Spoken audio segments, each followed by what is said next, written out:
Hello everyone, I'm Toast, and you're currently seeing IGN's review of Markiplier, aka Mark Fishbox's latest movie release, Iron Lung.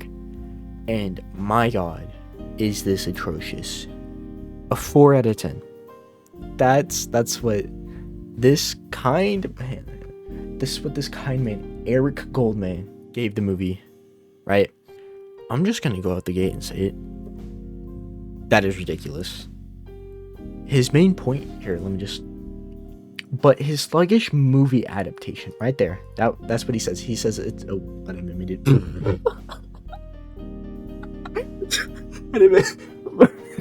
sorry. What was I even saying? Oh right, he called it a sluggish movie adaptation, right? Which is crazy to me, because as soon as the movie starts, you're immediately shown this intriguing world, and then you're put immediately into this high tense situation, and then you get pulled back, and you get a breather, and then immediately back into it. Honestly, if you just let your brain do the work instead of letting the movie do it, the movie is so much more enjoyable. What do I mean by that? See, people nowadays, they just turn off their brains while watching a movie, right? And they just that's not what watching a movie is about. I watch Mark.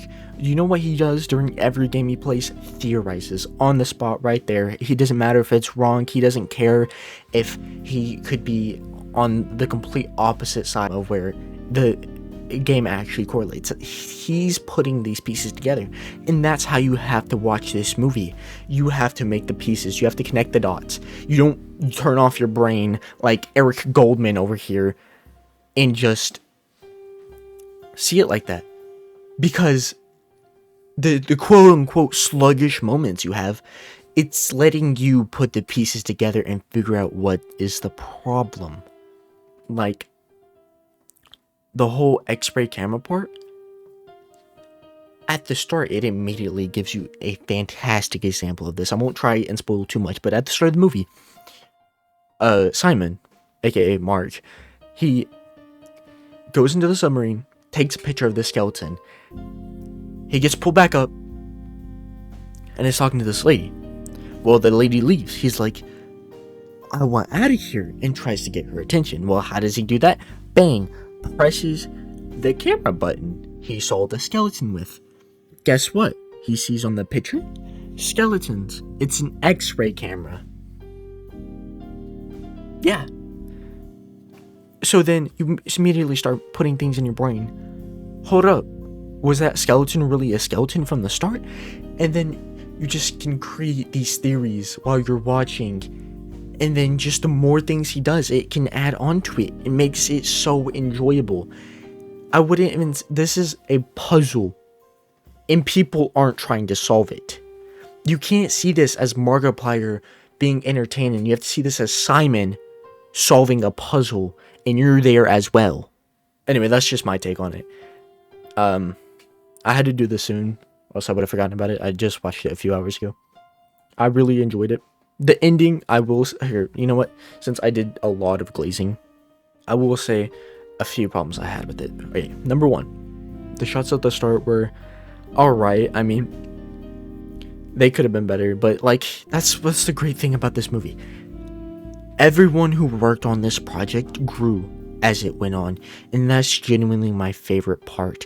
The longer you go into the movie, the better it gets, and that's genuinely so nice to see. That alone makes it way better than a 4 out of 10. Anyway, visuals. So the CGI, right? I genuinely didn't think it was that bad. It was good for the budget this movie had, which is Mark. Mark was the budget. Nothing else, nothing more. Mark. And it does not look awful. That's all I'm gonna say about it, though.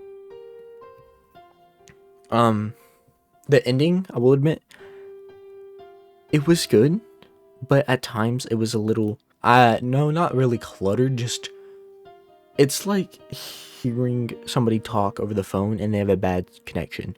Like, you can kind of put stuff together, but just like you don't have all the pieces because you either like miss something, or you haven't quite made that connection, which makes you miss more things, which is like all right, I guess. I mean, I would just wish they could have done that bit better. And like the voices on the intercoms, like sometimes they're pretty difficult to hear, which is another point that Charlie brought up. But like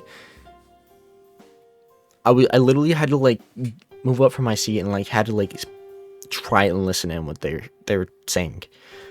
But other than that, it's a fantastic movie.